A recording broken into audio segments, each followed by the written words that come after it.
Ramkumar sir, ഈ കഴിഞ്ഞ ദിവസമാണല്ലോ E ഡിയുടെ ഒരു വാർത്താക്കുറിപ്പ് പുറത്തു വരുന്നത്.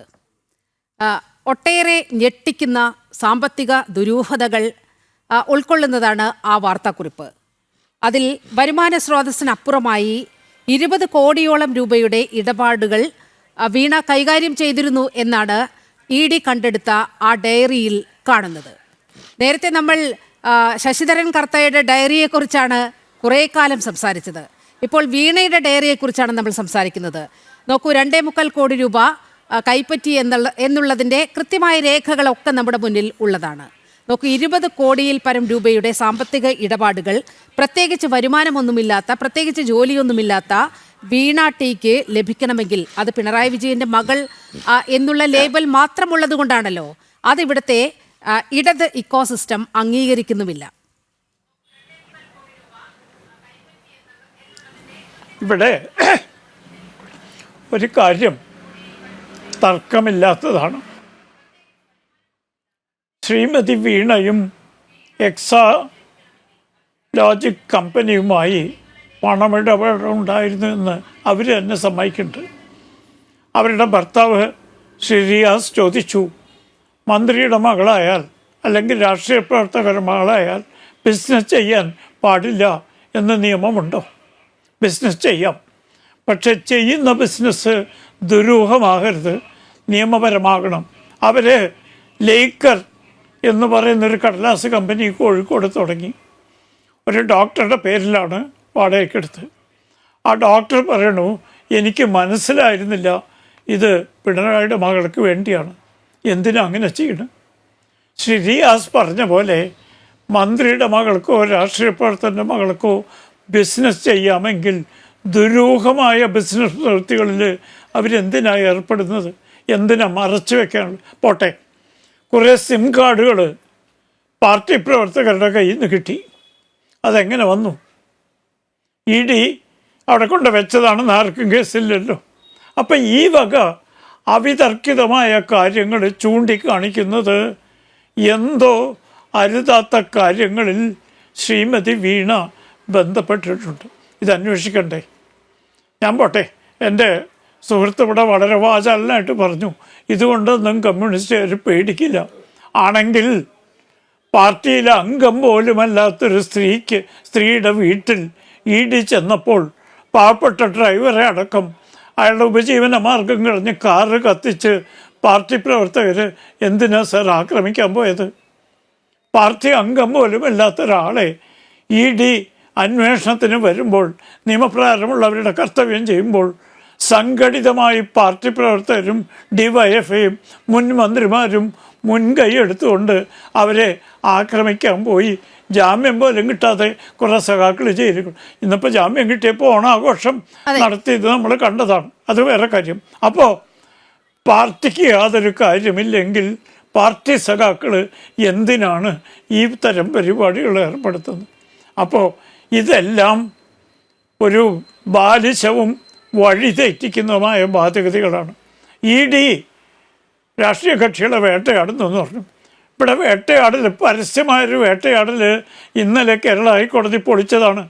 പാലത്തായിലെ പത്മരാജ മാഷ് നിരപരാധി ഒരു വ്യക്തിയെ ഒരു പോക്സോ കേസിൽ ജിഹാദികളുടെ താല്പര്യത്തിനനുസരിച്ച് ഉൾപ്പെടുത്തി കോടതി പറഞ്ഞു ഒരു തരിമ്പ് പോലും തെളിവില്ല.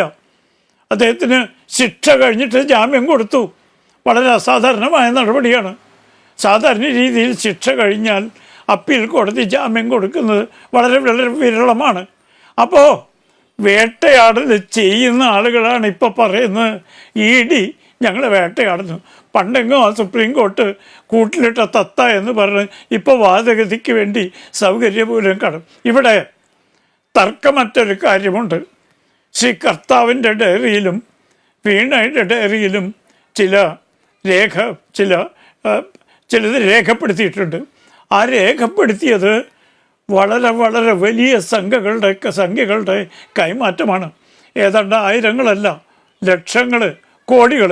ഇതെങ്ങനെ കൈവന്നു? അന്വേഷിക്കണ്ടേ? എൻ്റെ സുഹൃത്ത് പറയുമോ 2.25 കോടി രൂപ ഒരു മുൻ മുഖ്യമന്ത്രിയുടെ മകളായതുകൊണ്ട് ഇ ഡി അന്വേഷിക്കാൻ പാടില്ല എന്ന വാദഗതി എൻ്റെ ഇടതുപക്ഷ സുഹൃത്ത് പറയൂ? പ്രേക്ഷകരോട് പറയൂ.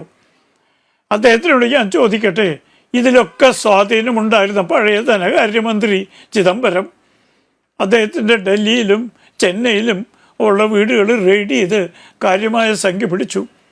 സുപ്രീം കോടതിയിൽ പണ്ട് മദ്രാസ് ഹൈക്കോടതിയിലുണ്ടായിരുന്ന വനിതാ ജഡ്ജിയാണ് അദ്ദേഹത്തിൻ്റെ ജാമ്യാപേക്ഷ തള്ളിക്കളഞ്ഞത്. പ്രഥമദൃഷ്ട്യാ കേസുണ്ടെന്ന് കണ്ട്. അപ്പോൾ വേട്ടയാടലാണ് എന്ന് പറഞ്ഞിരുന്ന അദ്ദേഹം 36 ദിവസത്തോളം തിഹാർ ജയിലിൽ അന്തേവാസിയായി കിടന്നു. പിന്നീടാണ് ജാമ്യം കിട്ടിയത്. ഇതൊക്കെ നമ്മൾ കാണുന്നതാണ്. ഉടനെ നമ്മുടെ ഇടതുപക്ഷക്കാർ പറയും ജുഡീഷ്യറി അമിത്ഷായെ വരുതിയിലാണെന്ന്. പ്രതീകാത്മകമായി VK ബാലിയെ നാട് കടത്തിയ ആളുകളാണ്. അവർക്ക് അവരുടെ പാർട്ടിയിൽ മാത്രമേ വിശ്വാസമുള്ളൂ. പാർട്ടി അല്ലാത്ത ആരെ ഇപ്പോൾ പത്മരാജൻ മാഷെ വേട്ടയാടിയത് അവരുടെ അഭിപ്രായത്തിൽ പോലീസും പ്രോസിക്യൂഷനും ഒത്തുകളിച്ചു എന്നാണ് മാർക്സിസ്റ്റ് ജിഗുകൾ പറയുന്നത്. അപ്പോൾ അവരെ മാത്രം വേട്ടയാടുന്നു. അവർക്ക് വേട്ടയാടലാകാം, അവരെ വേട്ടയാടി എന്നുള്ള ആരോപണം. ഇത് നഗ്നമായ രക്തത്താപ്പല്ലേ എൻ്റെ പ്രിയപ്പെട്ട സുഹൃത്തെ.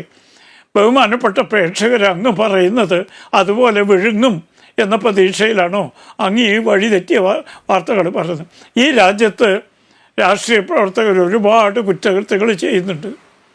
പണ്ടത്തെ പോലെ ഇപ്പോൾ മാധ്യമങ്ങൾ സഖാക്കളെ ഇൻ്റർവ്യൂ ചെയ്യാൻ പോയാൽ അവരൊക്കെ ബംഗ്ലാവുകളിൽ നിന്നാണ് സംസാരിക്കുന്നത്, ചെറിയ വീടുകളിൽ നിന്നല്ല. തേക്കിൻ്റെ മരം കൊണ്ടുണ്ടാക്കിയ ജനലും പാളിച്ചകളും TV-യിൽ കണ്ട് ഞാൻ അത്ഭുതപ്പെട്ടിട്ടുണ്ട്. നമ്മുടെ സഖാക്കൾക്ക് ഇത്രമാത്രം സമ്പന്നത എങ്ങനെ വന്നു എന്നുള്ളത്. കാലം മാറി, അവരും മാറി.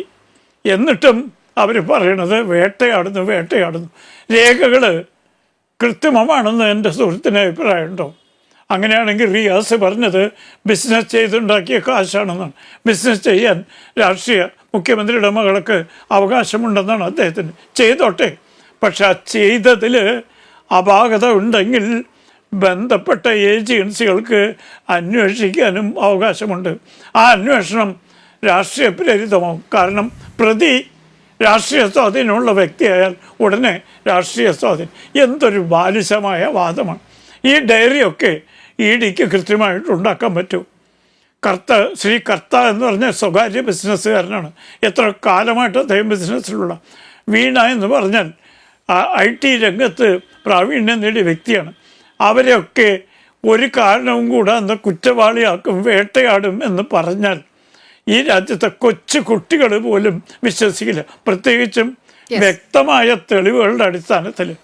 വേട്ടയാടൽ നടക്കുന്നില്ല എന്ന് ഞാൻ പറയുന്നില്ല. അതാണ് ഞാൻ നമ്മുടെ പത്മജൻ മാഷുടെ കേസ് പറഞ്ഞത്.